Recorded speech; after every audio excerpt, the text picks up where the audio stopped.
Okay, so morning folks, thanks for joining me today. What we're going to do today is a real, welcome to RadarOpus tour. We're going to go through the program from the very beginning and learn those first starting things that you're going to use in your practice every day. It's also a bit of a welcome to the next version of RadarOpus. You'll all be working on the version 1.10 at the moment, but in a couple of days' time you're about to receive the version 1.2, which is the next update. So I'm going to give you a bit of a tour today of some of the changes coming through the next update. You'll see there's been a few modifications to the layout and the language, but also quite a few new, very interesting, exciting little tools that you can use. But we're basically going to focus on the things that you do every day, the normal start of your practice, and the start, of course, getting used to working with a brand new program. So what you're seeing on my screen at the moment is what you'll see with version 1.2 when you first open the program. This is when you'll see with any version really when you first open the program. As you see on your left hand side the table of contents, you can see all the documents in the current selection you're looking at, and on the right hand side the display window. And what you're seeing in my display window at the moment is the welcome screen. This is what you see the very first time you open the program, which gives you some information about the program, the current version, details that are happening at the moment. And also you'll see in the top left-hand corner of the screen here, I'll just move my mouse and point to it, is a quick start video, which is just a fast little 10-15 minute tour that takes you through the main functions of the program, give you a hand to get started using the program. So if you want to watch that, you can access that through that welcome screen. I'm going to close it down now because we won't use it today. We'll get rid of that just by clicking the cross in that top corner. I don't want to see that one again. Okay, so this is the general layout of the program here. You can see on my left-hand side I have a table of contents, and I can access different views of that table of contents by using the buttons directly above that. There's actually 5 different tables of contents we can choose from. The first one, which is the default one you'll see when you first open the program, is the repertories. And you can see listed all the different repertory documents. You've got the repertories themselves, 20-something repertory documents. Below that, we can see the concepts. So this is information with links, cross-references, concepts and themes, mental themes, disease links, a whole range of people applying their clinical experience using the repertory into a document to help you, find more interesting and more useful information from the repertory that perhaps you may not have thought of yourself. And then again, below that we have a series of more repertory documents, but these are based on families of remedies. So this is kingdom information, remedy relationships, a whole range of different people's approaches to working with medicines in groups. So again, it's a repertory style document, but this information here is based on families or groupings. So this is our first table of contents, the repertories table of contents. And you can always access that by pushing this first button in the top corner, the repertories button. So our next table of contents is the references. So if you're looking at an older version of the program, you may see this is called MatMed. But we've changed the language for a couple of reasons in the new version, so all the non-repertory documents are referred to as repertories. So this includes things like your materia medicas, your therapeutic materia medicas, your philosophy books, your journals, your case notes, your conference proceedings, a whole range of non-repertorial type documents that we have in homeopathy. So you can see as I scroll down, my first section here is the pure materia medicas. Perhaps I shouldn't say pure materia medicas because that makes us think of Hahnemann's book, but this is the actual materia medicas. So I can scroll through my list of the hundreds of those that are available. I'm going to minimize this section just by clicking the little arrow to the right of materia medica, and you can see below this I've got some keynote documents, and then I have comparative materia medicas, therapeutic books. I'll minimize this one as well. A whole list of provings here. I minimize this. Journals, other therapy books, philosophies, proceedings, notes from conferences. There's a whole range of different types of documents in this references section here, and I can just click those little arrows to open the sections back up again. So you see through as we go through and use these, you can also select if you want to focus on a specific area of these types of reference documents. After this we have our patient table of contents. We can save information about our patients. We also have a remedies table of contents. This brings up a list of all the remedies that are available in the program, and you can access information about specific medicines quite simply this way. We can see I was a bit startled the other day when I noticed 5,342 remedies we're up to now, and growing every day. And our last table of contents is the families table of contents. So this brings up a really quick way for you to access specific family groupings. So these are the kind of 5 bits of data that we're most likely to use in our day-to-day practice: our repertories, our references, our patients, the remedies, and the families. So from this list here, if you want to open one of those documents or find out more about it, it's just a case of clicking it. You can see actually from the layout of the program it maybe looks a little bit familiar to you because it's modeled on the way that internet software works. It's actually built using very similar technology to what internet software is based on. So it works much the same as your web browser. So if you're used to using Safari or Firefox or Internet Explorer or Chrome or whichever browser you use, the layout here is quite similar. That we have our table of contents, which is much the same as your bookmarks, your history tab in a browser, and then on the right hand side you have your display area. So if I want to open something, exactly the same concept, I just click on what I want to open. So I want to open Synthesis Treasure Edition just here. I can take my mouse down to it in the table of contents and just click anywhere on this line where it says Synthesis Treasure Edition, and I click that, and that opens the repertory up for me in that right hand side in my display panel. So I can see here now, on my left hand side I have my table of contents, and on my right hand side I have that repertory document that I've opened. You can of course work with multiple documents at the same time if you want to open something else. Say for example I'm looking for Bonninghausen's Therapeutic Pocketbook. I want to open that document also.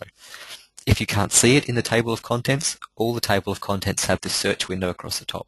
You can just type in what you're looking for, the name of the document, the author, or any of those kind of details. So if I start typing in here therapeutic, THE, you can see it straight away starts to limit the list of documents in this version of the table of contents. And I can see here's my Therapeutic Pocketbook by Bonninghausen. And again, I'll just click it, and it will open that document up for me also. I'm just going to clear this THE by clicking the clear the reload button. And so here on my right hand display I've got my Therapeutic Pocketbook. So you'll see now that I've got my Therapeutic Pocketbook open, my synthesis repertory has disappeared. So what it's doing is just showing me one document at a time because that's the way I've set my program up to display things. But if you want to move back and forth between documents, you'll see in the top corner there's this little drop down arrow here. You can click the drop down, and I can move back and forth here. So I go to Synthesis, and here I am in Synthesis. I drop down again and go to Bonninghausen, so here I am in Bonninghausen. So you can move back and forth between them that way. Exactly the same if you want to work with a reference. So if I go into my References section, I'm going to click this. This brings up a list of all my Materia Medicas, provings, journals, the whole shebang that's non-repertory type documents here. If I want to open up Vermeulen's Concordant, for example, I can just start typing in my search box, VERM. Here's my documents by Vermeulen. Click on the concordant. So it will open up that document. And so now here on the right hand side in my tab I can see Vermeulen's Concordant Materia Medica. Again, I'll just clear that list so you can see all the documents again. So you'll notice here on the right hand side there's now 2 tabs open. I've got one tab with my repertories. This has got Bonninghausen. And remember also from the drop down I can access Synthesis, and I've got another tab with my Materia Medica. In the same way we have a separate table of contents for each of these sections, it maintains a separate tab in this display area for each section. So you'll see a tab with your repertories, a tab with your Materia Medicas, your references, a tab with your patient file if you have the patient file open, or a tab with the search results if you've done a search and have your search results displayed. Whichever groups of information you've got, each one's going to have a separate tab. Let's go into the repertories now, and I'm going to close the Therapeutic Pocketbook down because we're just going to focus on Synthesis for a little while, just by clicking the cross in that top corner there. So here I am in Synthesis. You will notice compared to previous versions the layout here has changed a little bit as well. What we have now is all the functional buttons, the things that you're going to be regularly using, are grouped together here on the left hand side, and the setting buttons, the things that you're probably going to set perhaps once and leave them there the whole time, are grouped on the right hand side. That gives you an easy way to jump back and forth between different display settings if you want to, without getting in the way of these more functional buttons which are over here on the left hand side. So once you're in a repertory document like this, of course the first thing we want to do is browse our way around.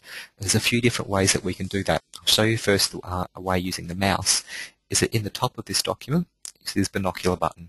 So the binocular is the way that you find your way around the repertory. So if I click on this with my mouse, this brings up my select chapter window, my navigation window, where I can see all the chapters for the current document I'm in. So these are all the chapters in Synthesis, the mind, vertigo, head, eye, vision, etc. So if I want to go into a chapter, it's just a case of, again, using my mouse and clicking on it. So if I click on the Mind chapter, I can do just here. So this moves down to the next step of the navigation window and shows me all the subsections inside the Mind chapter. I want to look at the, let's go to the anxiety section. I can scroll down, use my mouse to scroll down until I can see the word anxiety.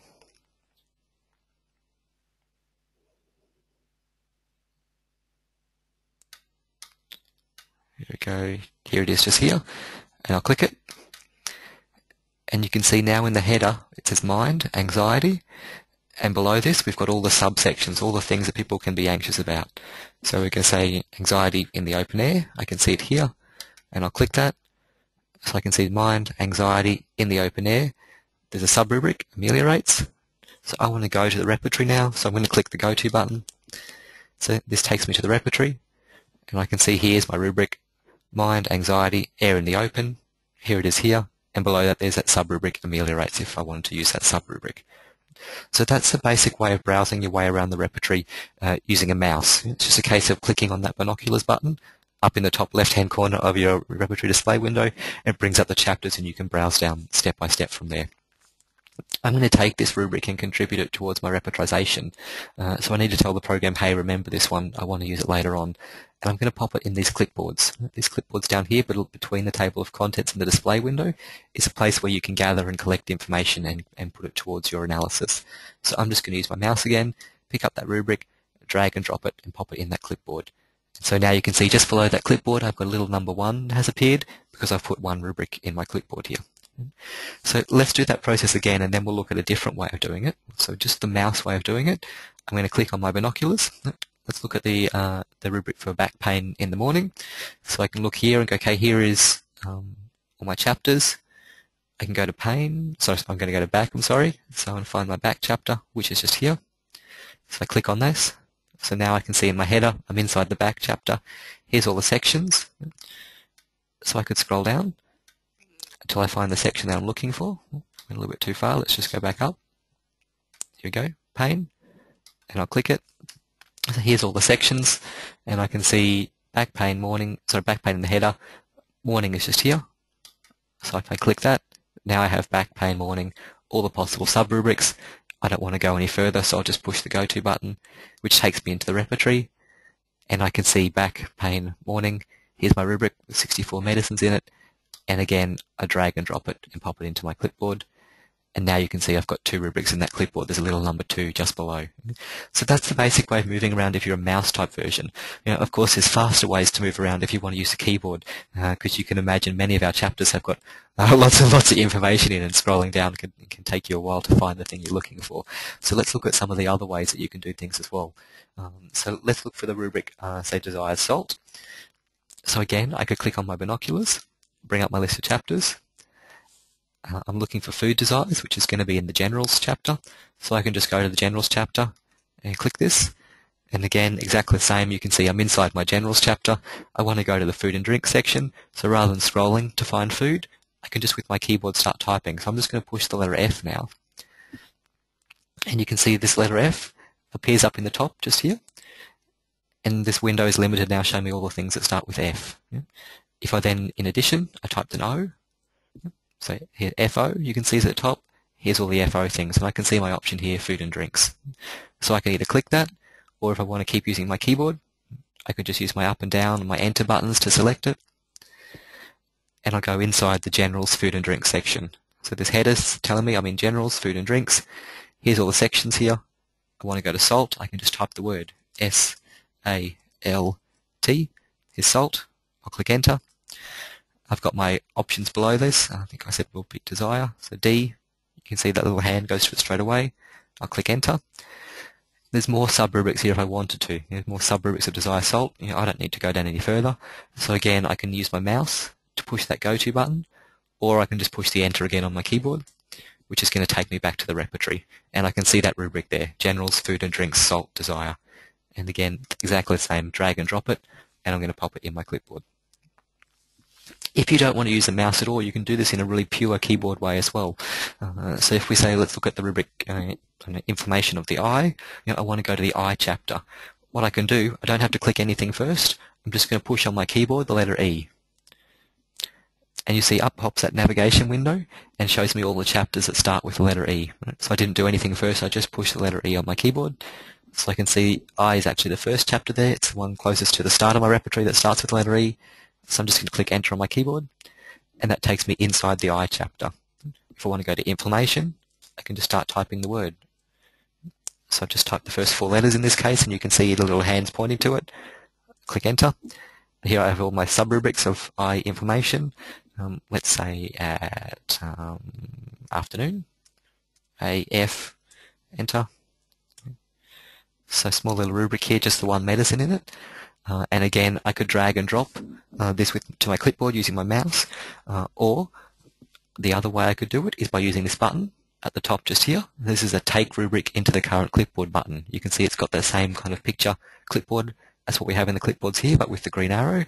So if I push this button, it's going to take whichever rubric this little hand is currently pointing to and pop it in my clipboard.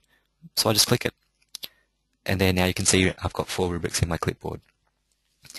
Let's look at a different rubric. Let's go, I'm going to go back to the Mind chapter. We'll look at Fear of the Dark. So I'll show you that keyboard navigation again.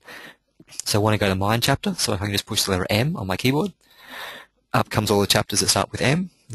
I'll click enter, go into the Mind chapter. I'm going to go to the Fear section, so F, E, that's enough. I can see the hands pointing to the word fear. I'll click enter. Dark, D-A-R-K. It is here. Just pop down and click on this one. That's as far as I want. So I'll click the enter. So I could do that same thing again. Just click on this button with my mouse. Or for a pure keyboard user who never wants to reach for a mouse, I can just type the plus sign on my keyboard. And you see, once I type plus, up comes this take a rubric box. It gives me some options if I want to change the grading or move it to different clipboards or those kind of things. I'm not going to do that for the moment, just going to leave it with my default clipboard. So I just push enter. So essentially I've just typed plus and enter, and it's popped that rubric over to my clipboard. So you can see now I have 5 rubrics in that clipboard, my default clipboard. So that moving around process is quite simple really. It's really up to you to decide, do you prefer a mouse type way? Do you want to scroll through and read the options? Or if you know exactly where you're going, you can just type it in very quickly with your keyboard. You saw there, it's even talking through quite slowly to explain to you the steps and the buttons because it's quite rapid to get there. But if I want to go to something fast, for example, I'm looking for, I've always picked desire for chocolate because that's one of my favorite symptoms. I can just type G-E-N, enter, food, enter, choc, enter, D, enter. Go to the repertory, there's my rubric, and I type plus and I pop it in my clipboard. So it really only takes a second for you to pop a rubric in a clipboard once you know the rubric that you're looking for. So if, of course, the other big advantage with software is when you don't know the rubric you're looking for, it's how to find it. So let's have a look at how we do that. And you'll see, again, very similar to a repertory, to an internet browser.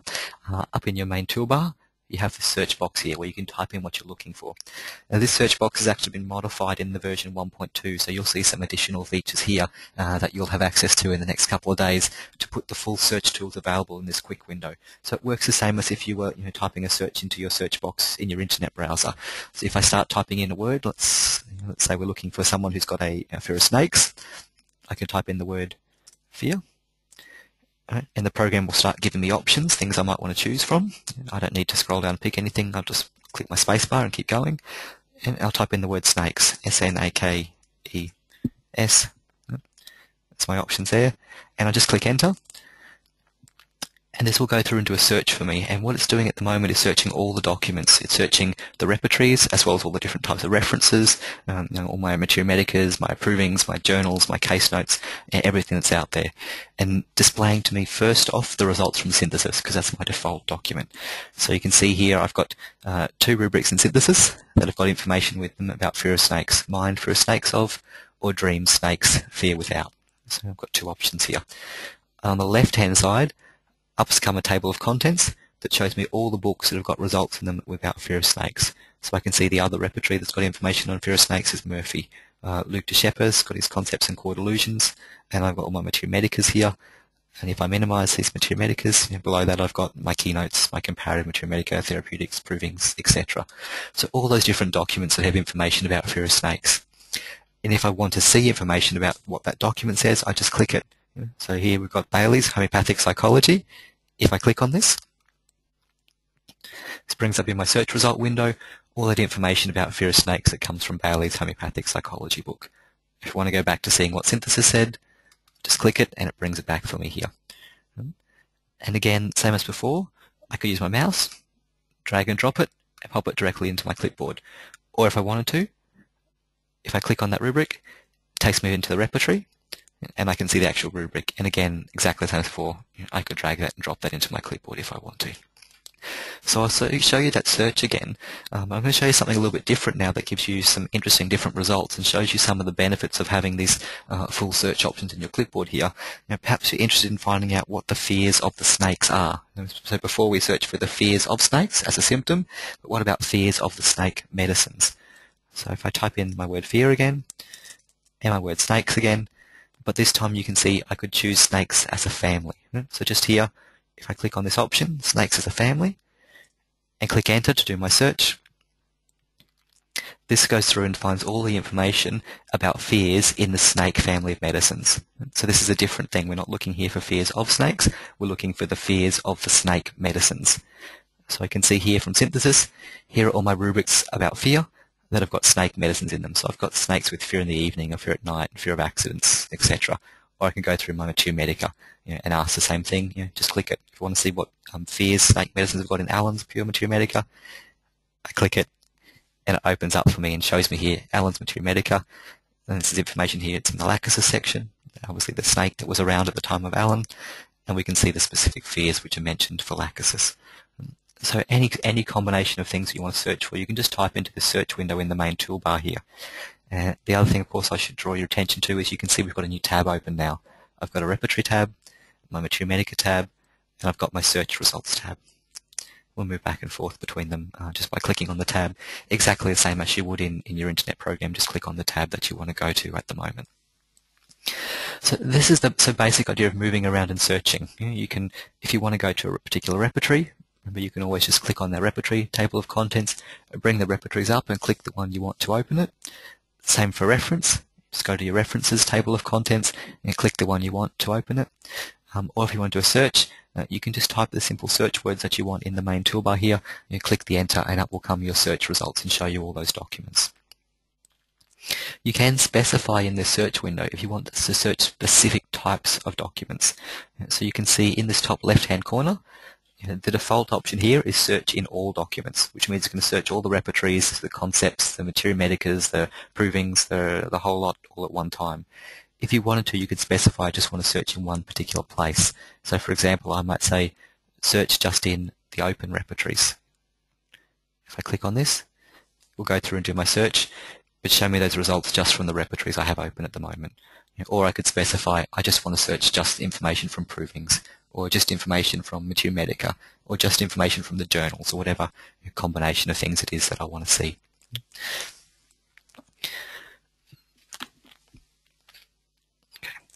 So let's go back to our table of contents briefly, and I'll show you some other ways that we can do some searching here. We can access information, of course, about our remedies. If I click on this, you can see this brings up the table of contents and shows me all the names of all the medicines in my package. If I want to go here to a medicine, let's pick sulfur. Sulfur is always a good one. I can do a search. Type sulfur at the top here. So I've just typed in SULPH, the abbreviation for sulfur, and I can see here I've got sulfur as one of my options. So I can do a right click on this if you're on a PC, if on a Mac it's a control click, and search for this remedy in, and I have those same options. All documents, all repertories, etc. I'm going to say search for all references. If I click on this, this brings up all the information about sulfur in any of those reference style documents, so Mature Medicas, provings, journals, etc. I can do the same thing with the families. I can go to my families tab, search for a family, so let's say the family snakes. Again, I can click it on a PC or on a Mac. You can do a control click. Search for this family in. Let's choose all references again. So this will go through and bring up all the Mature Medica for every snake medicine, all the provings of snake medicines, all the journal notes, all the the whole variety of information that's out there in your non-repertory style documents. And exactly the same, to navigate it, you just click on what you want to go to. I want to look at what Alan says about this in this book necrotic miasms. I'll just click it and it brings up the results from that document. So really just a case of clicking around seeing what you want to go to. So let's look at the results of our repertorization, because that's probably the next step that we're usually going to go to and then do searching based on what comes up from a repertorization. There's a couple of ways that you can access the repertorization. The main one I like to get in the habit of doing is you can just click the analysis button up here in the main toolbar.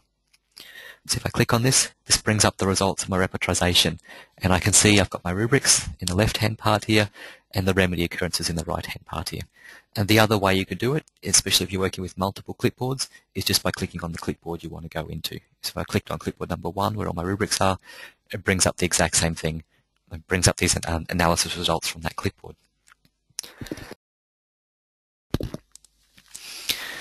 So from here, there's some easy ways for you to access more information about these medicines. Usually we've done a repertorization like this. We can look here and see, okay, natmer's coming up strongly, sulfur's coming up strongly, latcaninum's coming up strongly, arginipt, etc.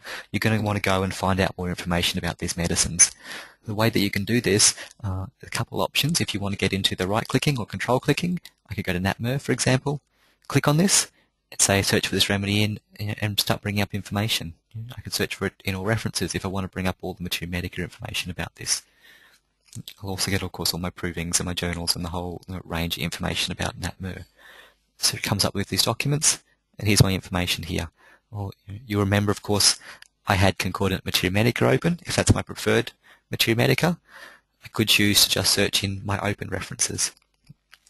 So this does a search and takes me straight to the natmer section of concordant Materia Medica, and I can scroll through and read that as I would with any Materia Medica. I'm going to take you back to my search analysis results, by clicking on that analysis tab that's been opened. And the other thing you can do is go from here directly to a section of the program which is specifically about the medicine you're looking at. So if I want to find out more about latcaninum, for example, and this is a modification in the 1.2. If you're working on a version before the 1.2, you can just do a single click on this. We have changes in the 1.2 to a double click to make some other possibilities available for you. So I'm going to do a double click on latcaninum. If you're working on a version before 1.2, you just need to do a single click. And this opens up the remedy information window for latcaninum. So you can see I have another tab that's come up now. We're in the remedy, latcaninum, and it's giving me a way to access information about latcaninum. So I can see first thing that comes up for me here is my keynotes for latcaninum. I can refresh my memory of what the keynotes for latcaninum were and see if it fits my case or not. I can also do some nifty things, like I can go to multimedia, see pictures of latcaninum. I can go into my families tab and see all the family groupings that latcaninum belongs to.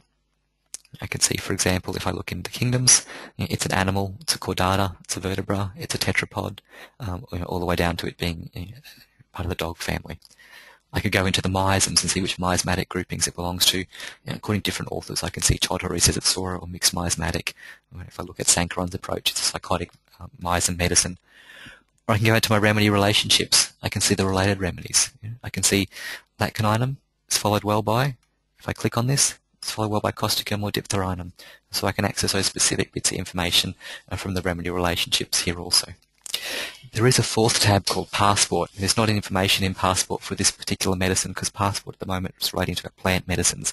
This is information coming from Franz von Buch on his source material on the plants from his forthcoming book on the plant kingdom. So you can access this in here for your plant medicines also. There's also a whole range of other ways here with these buttons across the top that I can access more information outside of just what I've looked at here. So I could say, search for this remedy in all references. You can bring up all my Materia Medica, journals, provings, etc. For latcaninum. If I go back into my remedy tab, so we've looked at these already, the keynotes, the passport, the families, the multimedia, but I could also say, let's go to Wikipedia. I want to find out more about latcaninum, let's look online. So if I click that button, it will open up a Wikipedia page and give me information here. So latcaninum maybe is not a good example because it's a word that only exists in homeopathy. I could go to Google and search a bit broader. If I click on Google, it will open up a Google tab and start bringing up all the pages with information about latcaninum. We've also got sections here, so I can go to provings.com, click on this and see, is there anyone out there doing provings on latcaninum at the moment, and new work that's happening, recent work that's happened on furthering out information about this medicine. Bring it up. I can see there's a couple here. Dan Keyes did one in 1995, and there's a J. Becker proving. I could click on these and go looking at more information and find out the details about what kind of proving was being done here and where I can go to find out more information about it. So ways for you to access for more information out there in the homeopathy land. These last few tabs are again about plant families, so you can take you to websites about taxonomical groupings and start looking at the information from a botanical perspective. So remember, I got to all this from my analysis. I can just click on a medicine. I'll choose, let's choose a plant this time so I can show you some of those plant options. So I go to Ignatia. I'm just going to click or double click on Ignatia if you're on the 1.2. So again, here comes up my keynotes, my multimedia, my family groupings. I can see the passport. We haven't had passport not released for this one, must be yet. I could search for this remedy in a whole range of documents out there. Perhaps I want to search for it just in keynotes. I could click on this and bring up keynotes of Ignatia. And I could read what Alan says in his keynotes. I could go to what Lippe says. I can go to what Ben Wensel says, etc. Or I can click on these buttons to go to further online information. For example, in this way, so I go to Grin.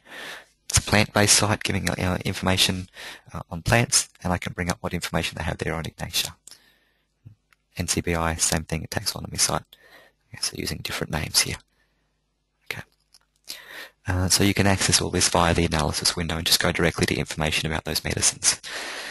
The other thing I want to show you here, one of the, I guess, big advantages with computer approaches to repertorization is you can change the mathematical formulas.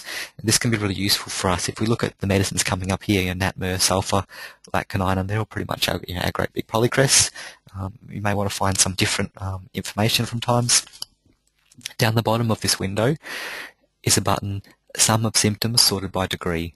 This is the default. This is basically the kind of repertorization that we all learn at college, where you add up the number of rubrics a medicine belongs to, so the sum of its symptoms, and then you sort it by the number of the grading, the degrees. So on this repertorization, you can see natmer has got a score below it of 5.8. So see here, natmer 5.8. It's in 5 rubrics with a grading of 8. That's sum of symptoms, 5. Sorted by degrees is 8. I can change this to different things. Personally, I like to use the prominence method. What prominence does is does a mathematical formula and looks at the remedy, how big the remedy is, how big the rubrics you've chosen are, and how strongly graded it is in those rubrics, and does a bit of an equation and tells us how characteristic that medicine is in those symptoms. So you can see in this repertorization that I've done here now, arsenicum has overtaken natmer, even though arsenicum was in less rubrics, because it's more characteristic in the rubrics, and of course it's in this small specific rubric with just one medicine in it. So it's saying we should pay some attention to arsenicum because it covers that quite specific little symptom. But you can do a range of things here.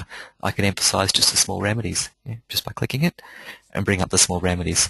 So show me here, Galeoc, Natsil, Natphos, ozone, laccaninum, carcinosin, medicines that are going to come up less often in the repertorization because they're quite small and not very well known medicines. I could emphasize the small rubrics, or I could do both. Show me the small rubrics plus the small remedies. Focus on what's really particular and characteristic and small individual details here. So there's a range of ways you can search through this information to find specific things, and or restructure your analysis to say, let's do a little bit of a different mathematical formula and see what else comes up. Maybe I want to go consider what this Galeoc is. So I can see, oh, this is shark. So I'll double click it. This is going to open up the remedy information window. You can see it automatically takes me to google.com here because there's not a lot of information about shark. There's no keynotes and those kind of things for it yet. It's too new a medicine. But I could do a search and see what materia medica we've got so far about this new medicine by searching all references. So I can see there's 2 here. There's Grimes proving, and there's also an article in the American Homeopath Journal of 2001. So this is a way I can get to some specific information about any medicine that comes up, and when it doesn't exist in homeopathy, it takes me automatically online and shows me more information that's available out there from outside homeopathy as well. So I'm going to click on my tab and go back into my analysis screen, and I'm going to change that filter, that grading system, and turn it back to just the default sum of symptoms. So the other thing I want to show you is limiting your results by family grouping, something that people very often want to do, whether that's working with kingdom information and saying, I just want to look at a particular family of medicines, or perhaps it's working with remedy relationships and saying, I'm looking for something that follows well after. There's a range of ways we can do this. One of the really nifty ways is using the maps feature. So this is the maps up here in my main toolbar. So I'm going to click on this button here now. And this opens up my tab with all the maps information. So maps is basically a collection of information from a whole range of different authors, showing you their specific approach and giving you some tools to work with their specific approaches. So I can see, for example, I've got an option here for working with Grant Bentley's homeopathic facial analysis method. So if you're using the HFA method, you could bring up this map, and I could say, I'm interested in finding out more about these colours. I get some reminders about what the yellow group's like, the red group, the blue group. I could go into this and see the specific facial features that are used to determine the miasm with the homeopathic facial analysis method. And if I decide that one of these suits my purposes, this is, yep, psora, this is definitely a psoric case, I can click on where it says psora. You see this little icon comes up that looks like our analysis window. So when I click, it takes me back to my analysis, but in this case it limits my analysis to show me only the medicines which are yellow according to the HFA system, the psoric type medicines. I'll turn that one off by clicking on my little family icon here and saying to remove the family restriction. We'll go back to the maps again. So that was the HFA approach. There's also things in here like Margaret Cavell's provings, some of her tree work. There's a really great new one here from Joe Evans working with the marine invertebrates. It gives you keynotes and concepts for the marine invertebrates and some of the groupings that go along with these. And if you find one that suits you, you can then limit your analysis to that specific grouping. Great to see lots of Australians in here. We have Alistair Gray's provings in here. I can see both his plants and his animal provings. It gives me some keynotes and some information about working with these particular provings. Moving north to Queensland, Homeopathic Physician's Guide to Lactation from Patricia Hatherley. This will link back into her book, but also give you some quick hints for dealing with lactation issues in your clinic. A new map in the 1.2, Liz Lowler's Homeopathic Psychiatry. So you have that map there at the moment, but the functionality is all being introduced in the 1.2. So you'll have access to her new book, Homeopathic Psychiatry, dealing with Kubler-Ross's 5 stages of grief and using them as a method to classify those delusion rubrics. And so you can use that to filter down your repertorization, filter down your grouping based on how someone responds to their disease. So if someone has got a very serious disease but is convinced it's no big deal and they don't really want treatment, they're not paying much attention to it, you may diagnose them as belonging to the stage of denial, and then using the homeopathic psychiatry module, you could filter your analysis so it shows you just the denial medicines. I'll show you an example here by just clicking on the word denial. This takes me back to my analysis and just shows me the medicines that tend to respond to disease by going into a state of denial. Or to go back to my map, I could also go into my rubrics and get a list of all the denial rubrics, which are to do, the delusion rubrics, I should say, which are to do with being in denial. So I can see here's all my denial type medicines, and then below that I've got a list of all the rubrics which relate to that concept of belonging to denial. I go back into my maps. There's also a new map here from Farrick Master with information about the milk medicines. You could go into lac equinum, for example, and see Farrick's information about lac equinum. Roger Morrison's new work on working with the carbon family. If you've read his carbon book, it's an enormous tome with really spectacular information on quite a complicated and broad group of medicines in homeopathy. This is from Margaret Pluvier-Suyas, her work on the actinides from the mineral table. Rajan Sankaran's material working with his plant and his miasmatic systems. Sholton's material working with the stage of the periodic table, so I can click on these to go into particular groupings if I wanted to. I could limit my analysis to the ferrum series, for example, just by clicking on this. I'm going to go back into maps. I'll just click on the button. I'll just scroll through these ones. So Jonathan Shaw's work on the bird family. This is a really useful one here from Will Taylor. This is a scientific information about the family relationships. So I can go into the animal groups, the fungi, the plants, minerals, etc., and go through them from a scientific perspective about what their relationships is from taxonomical groupings, and apply these to my repertorization. Also here we have Franz Wieland's Materia Medicas. It links directly to his books, which will be in your repertory, your references package. But also I could go into individual groupings like the fungi, for example, and it gives me specific information about the various groupings of the fungi. And then, of course, my last one in this display here is Anne Vivarke's vital approach, which is working with sensation method, with an anglicised version of sensation method. So she gives specific keywords for the various groupings. And again, just to navigate through them by clicking on the buttons, moving your way through, and I may get to the end and think, yep, this looks like a snake case. If I click it, it takes me back to my repertorisation and limits it to show me just the snakes which have come up in this particular analysis.